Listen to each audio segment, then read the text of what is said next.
Welcome to the Becoming a Streamer podcast by Pipeline, where we interview your favorite streamers and learn about their journey to where they are today. I'm your host and co-founder of Pipeline, Snoopy, and today I'm sitting down with Clash with Ash. We learn about how he went from being a letter carrier for the Postal Service for 15 years to being one of the most well-known creators in mobile gaming. Not only is he a successful content creator with over 1 million followers across platforms, he's a savvy entrepreneur that is deeply rooted in growing the mobile gaming industry through a number of businesses that he's involved in. I was struck by how deeply curious Ash is, and I really enjoyed learning more about his hustle to get to where he is today. You can find him all over the internet as Clash with Ash, but for now, let's find out how he got to where he is today. So Ash, it's great to have you on the show. When I was doing a bit of research ahead of today, I was blown away by not only how much content you put out, but also so many cool initiatives that you're involved in beyond the content itself. So my first thing I asked is like, were either of your parents entrepreneurs, or what was it like growing up that led you towards being such an entrepreneur? First of all, thank you so much for having me, man. I really appreciate it. Pleasure to be here. And honestly, my parents were not entrepreneurs, but they both had a real creative spirit about them. And I think, my mom had a real creative spirit about her, and my dad really had just that grit. You know, he was the type, a blue collar worker, but he worked 2 jobs almost all my life. And I think I got a lot of that. And as you know, it's certainly an asset in content creation and this whole ecosystem as well. So that was definitely a kind of a cool 2 skill sets, I guess, to borrow from. That's really cool. Was there anything like when you were growing up, like you grew up in the US, right? Were you in Philly the whole time, or? Yeah, a little south of Boston, actually. Yeah. But yeah, been pretty much the same location my whole life. And did you grow up doing like anything entrepreneurial that before content creation came around? Where, like, I remember you like a milkman or anything like that, like any like sort of young job. It's just it's crazy to see how much you're doing today. There must have been something happening there early on. Yeah. You know what? I've always been interested in side projects, and I was actually a letter carrier for the Postal Service for almost 15 years, and I did that alongside. I always had. Yeah, I'm an old man, and especially in this industry. But I started in 2004 with the post office, and it was great. It was a fun career. 2003 actually. It was a fun career, but it wasn't incredibly satisfying or rewarding in terms of my, like you said, that entrepreneurial spirit, and also just, it's just kind of the daily grind of any other job. So like a lot of people out there, I started making content. Well, even before I started making content, I started like side projects and kind of side hustles, and it was really fun. I flipped stuff on Craigslist and eBay way back in the day, and I made a nice little, side income there. And then I started a blog, actually, like not a vlog, but a blog, old school blog. And I did a lot of, like, I have a wide array, just like most people, of interests. So I love history and I love philosophy. So I started like a philosophy type vlog. And I've always been interested, no matter what I do, I love learning from the best at whatever they do, So that was kind of the thesis, if you will, of that vlog project that I did as well, is just learning from people who were experts in certain either psychological or theological fields. That's super cool. Did you have any, when you were doing the blog, was there like a goal in mind, like I got to turn this into something, or was it like, I just find this really cool and I want to talk about it? That's it. Yeah. I mean, everybody has different strategies that work for them in terms of what motivates them. But for me, it's just, I'm a really curious person, by nature. That's what I love doing. Like when I'm not doing YouTube or busy with my, the businesses or anything like that, I just love learning about stuff. I'm a documentary nerd, and I love, whether it's history or anything, true crime, anything. It doesn't matter. It doesn't have to be incredibly intellectually stimulating, but as long as I'm learning about something, I'm really fascinated by it. So for me, it was just kind of an opportunity to talk to people who I considered experts in a field that I was curious about. So that's kind of what I do today still, but yeah, I guess we'll get to that. That's super cool. Yeah. So you're not a blogger. You didn't become a philosopher or that side. I did not. No. Somehow content creation came into the picture. What was it that, were you watching content? Did you start making, how did you come across content creation? Yeah, so for content creation, it was just it was pretty modest. I'm not one to set like huge goals, more just trying things out, and if they grow, they grow. If they had develop an audience or an interested group of people, then I'm happy, which would I guess would be an audience, right? So yeah, I didn't really have any lofty goals. I saw some other people doing it, and I decided that I'm not an expert at this game, and that's the thing about me is I'm not one to excel in any one thing. I'm not an overall incredibly skilled player in any games that I've ever covered on my gaming content, and I'm not the smartest guy out there. I think that just one of my skills is interviewing people and just having that curiosity again and that general interest. And I like I started with my dad having that grind. I'm someone who's totally comfortable putting in like 10 hours a day or whatever I have to, not like operating on little sleep to work on something that I'm really passionate about. So I felt like I played to my strengths, and I just kind of didn't have any lofty expectations. But things started to grow, and I started to kind of really adopt a go-getter mentality and proactively reaching out to developers and other players and other content creators and just trying to network. And that's something that I still love doing today, so. Was that something when you were doing that, did you go right in front of the camera? Did you feel comfortable doing that? Was it more about the gameplay? Like how, when you approached it, did it start for you? Yeah, so I started out with no webcam, but it was actually it was not necessarily by a choice because I was afraid to be in front of the camera. It was rather, I didn't have really the know-how to, I was, not that I'm some sort of a Luddite or anything, but technology has never been, I was a mailman for 10 years, I'm just like, I've been out of the game a little bit, so I just, I had like a regular old, $800 PC or whatever, and I just kind of did the best I could. I record on BlueStacks with just I literally recorded on voice memo, and I emailed myself the voice memo from my phone, and I overlaid it onto my videos using like Movie Maker, basically not even editing software, barely considered editing software. So I started out really archaic in terms of editing and production value, but then as soon as I like with anything in life, you just try to teach yourself something new every week or every day or whatever, given the time frame. So every week I took on like a new task, and one week it was, okay, I'm going to figure out how to add webcam, but I have a background I was kind of an interesting kid in high school. And before that is where I was an athlete. I played basketball and soccer. And I also was like a real drama geek. And I say that with a lot of pride, but I was in all the school plays, and I sung in the chorus and stuff like that. So, and I went to competitions. So I really had no problem putting myself out in front of. Yeah, I was gonna say that must be super powerful as you start to become more extroverted online and kind of out there. That background as a entertainer probably played exactly. Yeah, it came out. Yeah, no problem public speaking, no problem. I'm a very weird person. I'm sure there's people out there like me, some of your listeners maybe, but I am a person where I'm more comfortable talking to a group of people than just a one-on-one conversation or unless I'm really comfortable with somebody. But I feel like I can tend to be with someone I just met. I feel like I tend to be a little bit awkward one-on-one, but then I have no problem getting up and talking to a group of 1,000 people. It's kind of weird. It is. No, it's really interesting having met, thousands of creators over the years that you can sit in front of an audience and speak to, literally 10,000 people. But then when they meet in a one-on-one, it's just like they're not. It's a different skill set. It's a completely different exactly. It really is. It really is. Yeah. I mean, even making content is super easy because I'm not talking to anybody. I'm talking to my webcam, Yeah. And, of course, I know that millions of people may see that content, but at the same time, it doesn't feel that way when you're creating it. It feels like you're just talking to yourself, Yeah.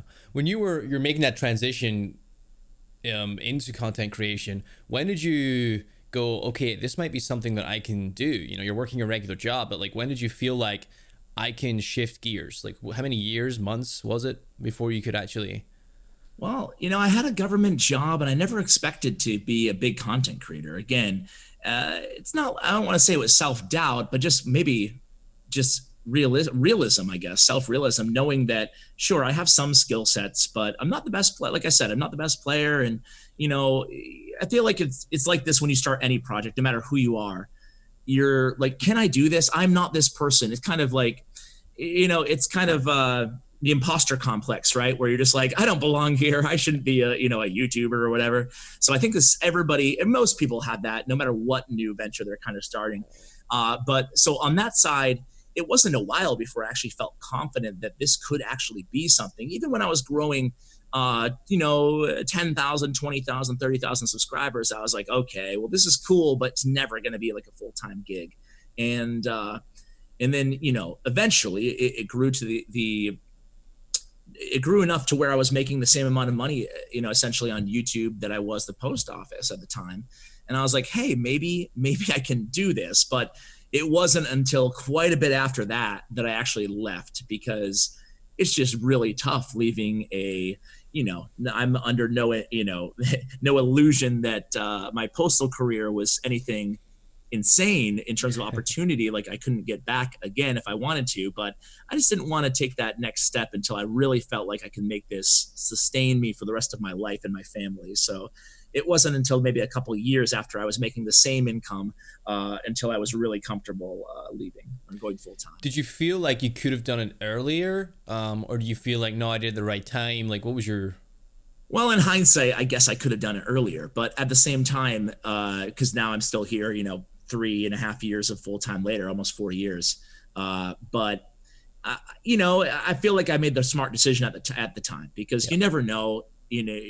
It's weird. I could forgive the really overly ambitious comparison, but I look at content creators as athletes in a way where, we could have a short window. Sure, we could be that athlete who lasts 20 years, but we could be that athlete who lasts 3 years making whatever they make, So sure, as you start to grow, the income starts to scale incredibly, and it's a shock at first. But also, you have to be real enough and smart enough to realize that, it's not like I'm a doctor making this income every year consistently till I retire. This could end in a couple of years. So that's really from the fiscal side, that's kind of what you have to think about as a content creator. Yeah, I noticed that a lot when I was playing professionally. A lot of my peers weren't thinking about what's next. We're very much in the moment.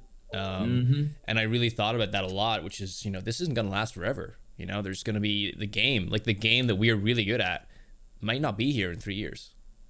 Exactly. And League, again, to your point, is like, it stayed a long time. It's been around now for 10 years. But most games... No, but you're right. It's definitely, it's just like anything else in life. You just have to really assess it, and you can't compare it to other jobs and stuff like that. There's a lot of different factors. So something to think about, but I feel like in hindsight, I guess I feel pretty happy with the decision that I made. I certainly don't regret it. And I feel like I went, I think, I tried to secure one key partnership, a year-long partnership. And I proactively grinded and pitched myself essentially to anybody I could. And then once I got one more really solid year-long contract, that's when I was like, okay, I feel comfortable, I can do this. And that's what ended up happening. Yeah. And what was it that made you go into mobile games specifically? Because I remember I first came across you, it was in 2016. A bunch of us in the League of Legends esports community, Clash came out, and we got hooked on Clash Royale. And that's when I was like, because I'm a competitive person, right? And I was like, and I started looking up all these titles, and that's when I came across you first. But what was it? Was Clash with Ash always the name? Like, how did you get into Clash specifically? Is it even related? I don't know the answer to that. Yeah, I'm gonna forgive you the long-winded version and kind of get to the point. But I played an MMO called EverQuest back in 99 to 2002 or 3, and it really kind of consumed my life. It's the classic MMO story of spending way too much time on it that everybody has, or a lot of people have, with World of Warcraft being the main one. Mine was EVE Online for a decade. Yes.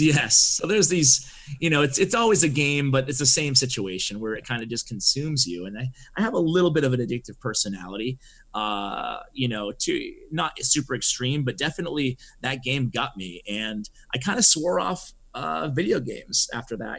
I swore off certainly that genre of video game, like RPGs or anything that's super time intensive. So it seemed rather benign to pick up Clash of Clans on my mobile device, in 2012. but I did, and I didn't get hooked. Certainly nothing to that level, but I got pretty into it, and I got pretty competitive, like you said, right? And I wanted to be one of the best players and everything else. So I got into a competitive clan, and it kind of just moved from there, and that's what kind of led me to mobile. And I started my YouTube channel and maybe the end of the golden age, I guess, of YouTube, or the bronze age, I guess I should say, of YouTube, where I wasn't the OG since 2012, but I started in 2014, so I was still early enough to be one of the first, official content creators with Supercell. And then when I met Supercell, who develops Clash, who owns the Clash IP for Clash Royale and Clash of Clans and Brawl Stars and Heyday and a few others, Boom Beach, they invited me to Finland. And as soon as I kind of saw, when I visited Supercell and I met the people and saw how different they were than I envisioned a typical gaming studio, I really fell in love with the culture, and I fell in love with the people who were surrounding this budding, developing market in mobile games, and since then, since 2014, when I first started, in the last 6 years, it's grown exponentially, obviously, to a real, to the fastest growing vertical in gaming, right? Whether people like it or not, obviously there is the stigmatism that I'm not shielded from, amongst a lot of like the PC. I had it myself as well. That's what I was saying. Like, die hard, playing EVE Online MMO. I went into League, played that. I was a competitive esports player for 4.5 years. I was like the die hard PC guy, and I was shocked at how much I loved Clash Royale. I was blown away. It's cool because a game like Clash Royale, you can't say this about all mobile games, but a game like Clash Royale is suited for a phone. Right? It's not like a watered down version of a game that should be played on a PC. It's really suited for a phone, like the dexterity and the tapping and the dragging and all that stuff. Like it's not replicable. Of course it is, but much worse with a mouse. So if you can make really cool creative games like that are better played on a touchscreen device, I feel like that is where mobile can excel and where it has excelled in a lot of cases. So I feel like there's definitely a case to be made for mobile being preferable with some specific genres. Just continue your other answer. I felt like I fell in love with mobile, and I started to meet these people around me. And at first they were just friends, other content creators or leaders in the industry, developers, or people who just wanted to organize leagues, like early on, just like any other ecosystem of any other game, PC game or console game. And throughout the last 6 years, I started to see those people not just as friends, but also as business partners, especially given the industry was growing so fast. Whether or not you like it, whether or not you love mobile games, you think they're whatever, you cannot deny the numbers, and you can't deny how crazy it's gotten. So I thought to myself that, hey, I love this. I'm passionate about this. And I'm also a go-getter, and I want to look for that next thing.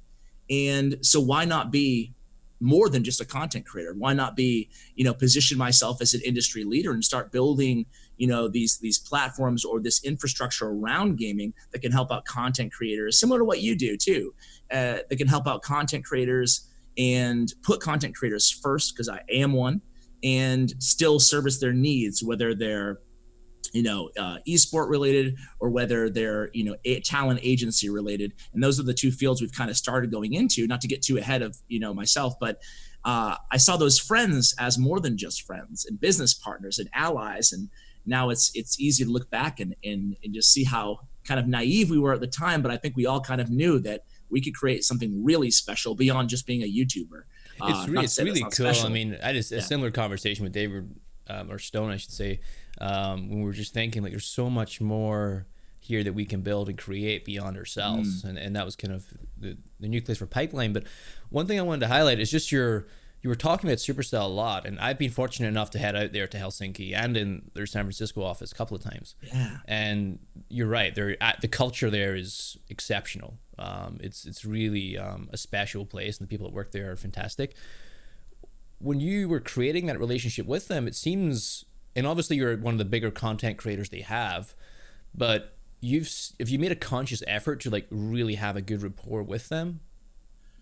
Well, I always My number one value is honesty and transparency with content creators in my audience, right? So my number one value isn't like sucking up to a developer. So I've always been very open with speaking my mind and being critical of Supercell, but at the same time, I feel like even if I don't agree with everything they do, and there's been plenty of things they've done that I disagree with, I recognize that they've made amazing games, and they've really, I don't think it's an overstatement to say that they've really blazed this trail for us content creators in the mobile vertical to excel, right? I mean, almost everybody big in mobile came up through Clash of Clans or through one of their IPs. And now it's a little bit different because there's already like existing, if you want to be a mobile content creator, you can hop into COD Mobile or hop into PUBG or something. So there's other players now, but back in the day, I feel like they've just, from a content side, from a community side, they did things and they stuck to their guns. Like you said, we talk about the culture. I just have a lot of respect, even if I don't agree with everything. I think like Ninja put out a tweet or whatever a couple of weeks ago about like, don't bash your game, right? Yeah. Something to the effect, don't bash the game you cover if you're a content creator. And I think that what he meant there, if I can be so bold as to speak for him, wasn't so much don't be critical when it's necessary, but it was rather that, it's not a good look to just constantly be crapping on the game that you cover for a living, it's not that just the game. It's just that like if you're negative period. Exactly. It doesn't come across.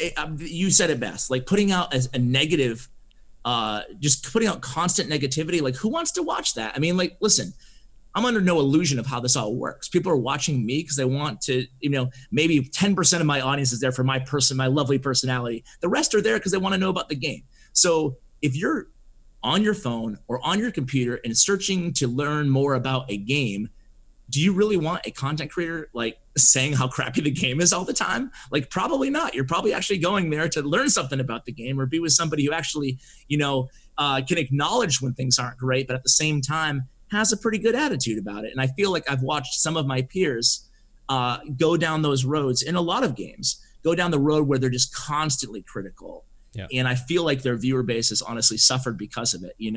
I think there's a way to, as a professional, especially if you do this full time, I think there's a way to be critical where your motivation is to actually get change, right? Yeah.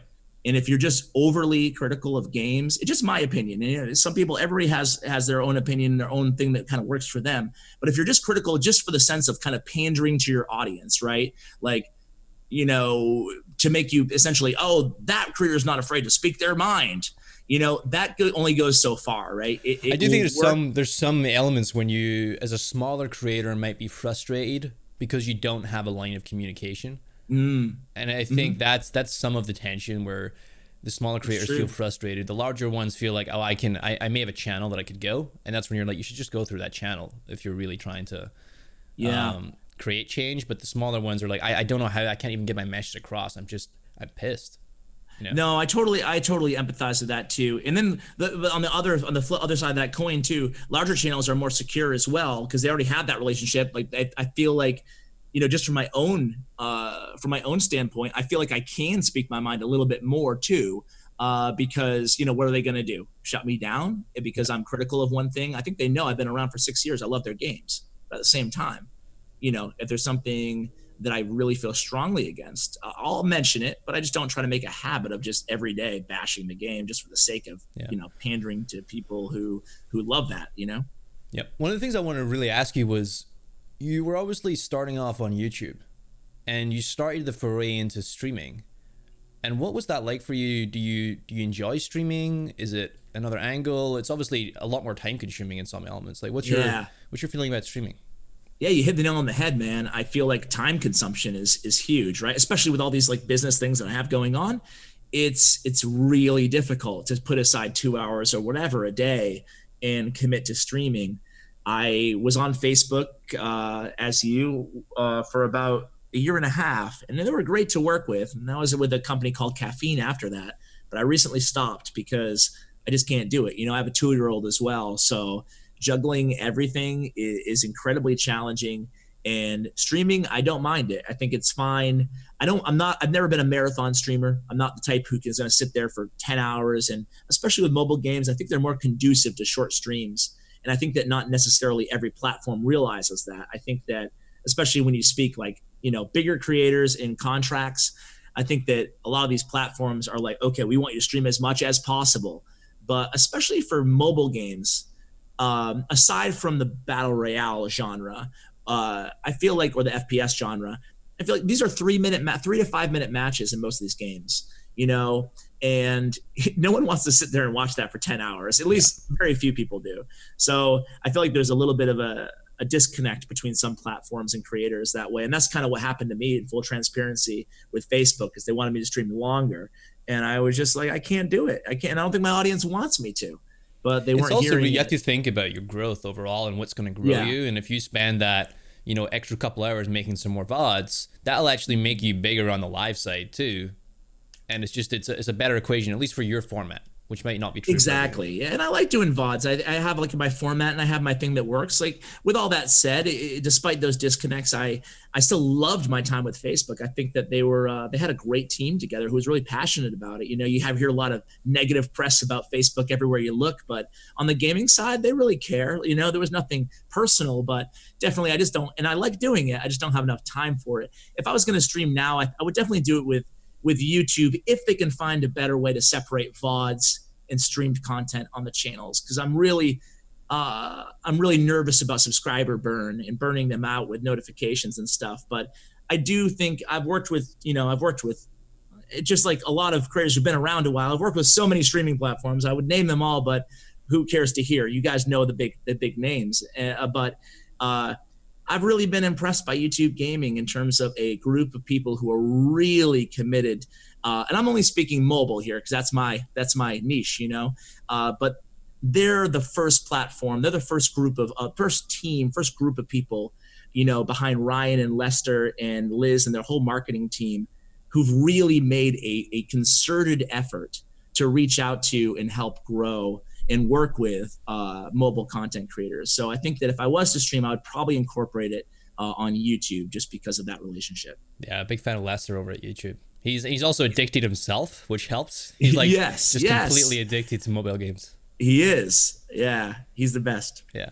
One of the things I wanted to touch on is, you started doing a lot more things. And one of the things is I started doing more, and in my career I think about is how can I create a state of flow where, you're coming into work every day, you've got so much other stuff going on, whether it's the wife, you got a date night this, you want to go to this, dinner or this event. How have you created a state of flow in your day? Or do you even have that? Is it an aspirational thing?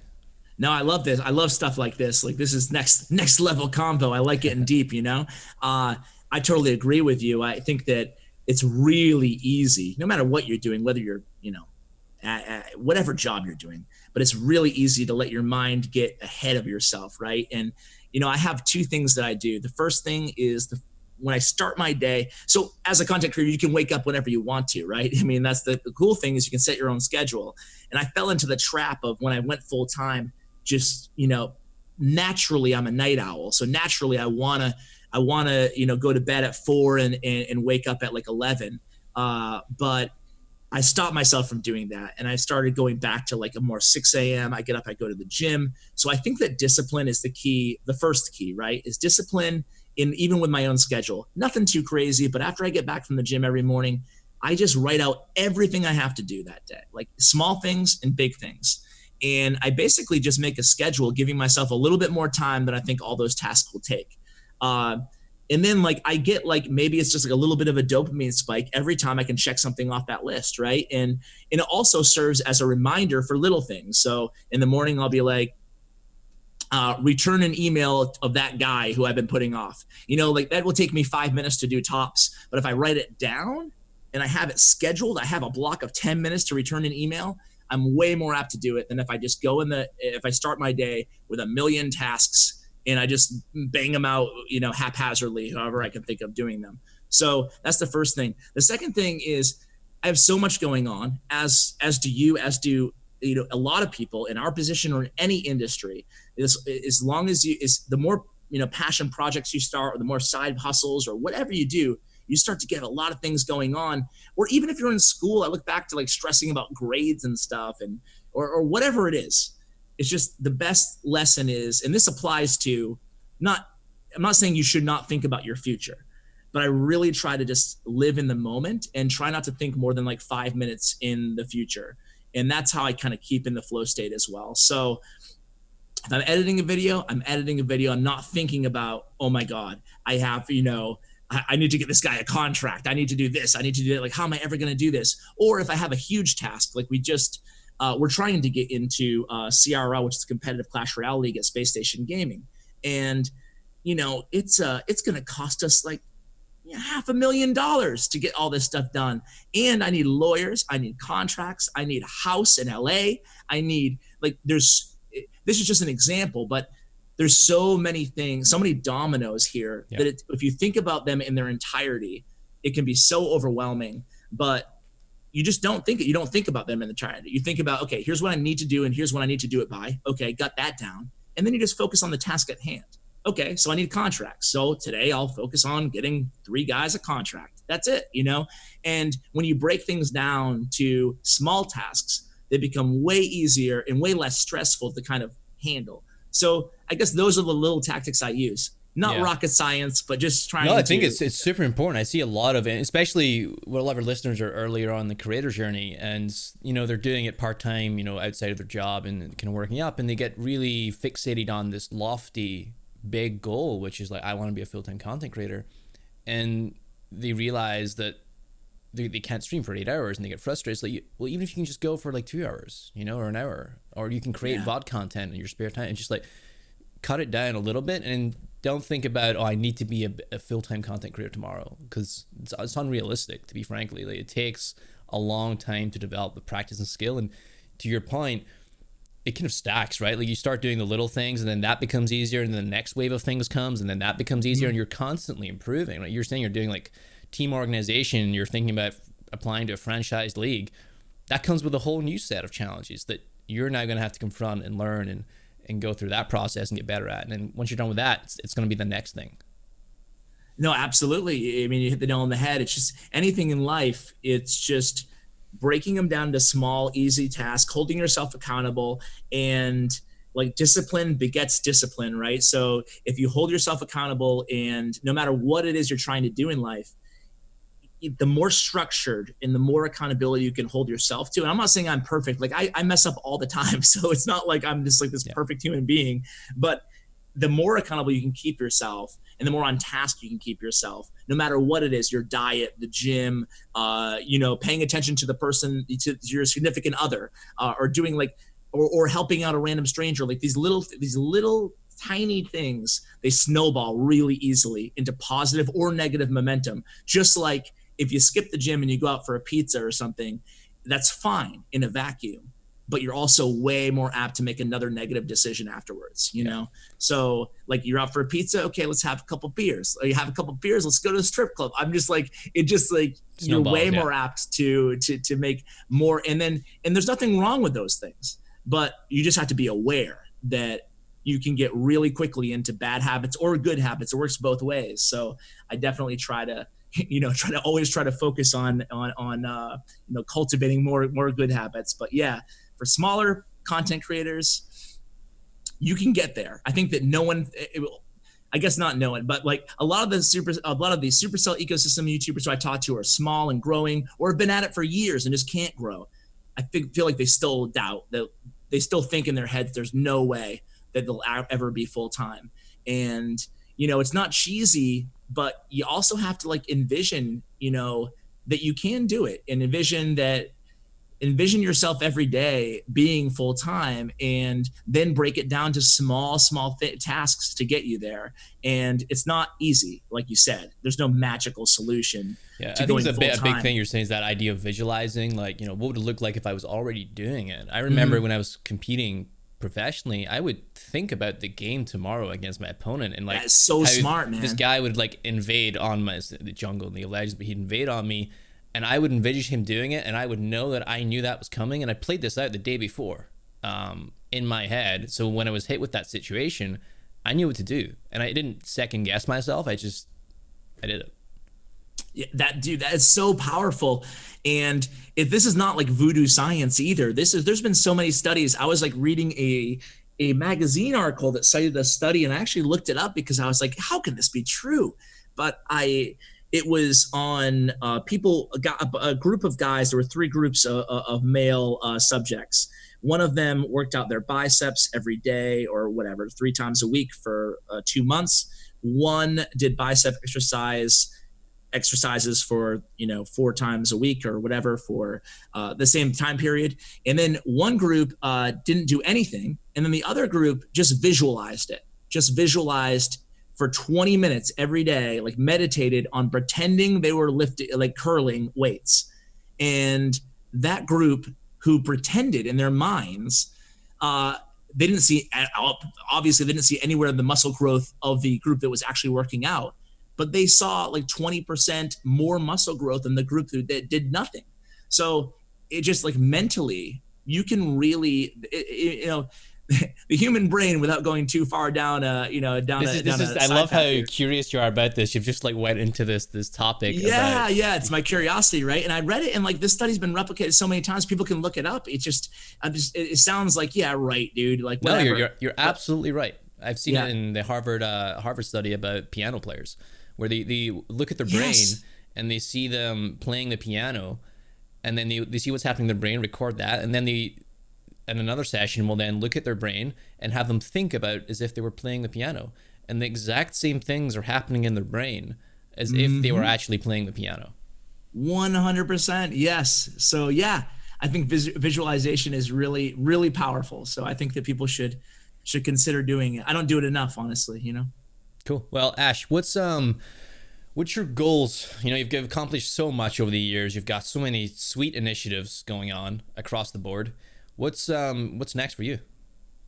Yeah, so like I said, I'm working on, I have a talent agency. We work with about 40 or 50 mobile content creators called Aftershock Media Group. So focusing full steam on that in 2020. I also am now a co-owner and really leading the way along with my best friend Powerbang Gaming in the Space Station Gaming org, esport org. So those guys, we went up with a guy named Sean Joris, about a year ago, and he's amazing. And just their culture they have there in Salt Lake City, their whole team, it was just incredible. They really blew us away in terms of how differently they approach things and how creative they are and outside the box. So we joined forces with them, super excited. So full steam ahead, both on the esports side on mobile and on the agency side of mobile, and a couple other kind of like side projects, always looking for the next thing. But that's my main focus in 2020, is just continuing to try to help out and network amongst mobile creators and provide opportunity for those guys. And that's about it. Sweet. It sounds really exciting. It is. I love how much you're going on. Again, it comes back to full circle. It's not just about the content for you. You're really working on the ecosystem as a whole. And I think that really differentiates you from a lot of content creators. So hats off and kudos to you doing Thanks, that. man. Mobile has a great community. I'm not just saying that because I'm a part of it, but not just content creators, but just the communities around their games are generally, of course, like any gaming community, there's some negativity. I'm not going to lie, but generally speaking, compared to other, some other communities I've been a part of, it's just, there's a lot of helpers out there. There's a lot of people who are passionate and really good people globally. It's such a global community too. So it's an honor to be a part of it. And it was great chatting with you, man. Thank you. Cool. Where can everyone find you if they're coming off this episode and they're like, that dude was dope, which they will be. Or they're like, that guy was just, will you ever shut up, that dude? In any case, where can they follow or unfollow you, whichever it is? Yeah, for sure. On YouTube, it's CWA Mobile Gaming. And on Twitter, it's @CWA. And that's where I'm most active. Sweet. Well, thanks so much, Ash. It was great having you on. Nope. See you on the YouTubes.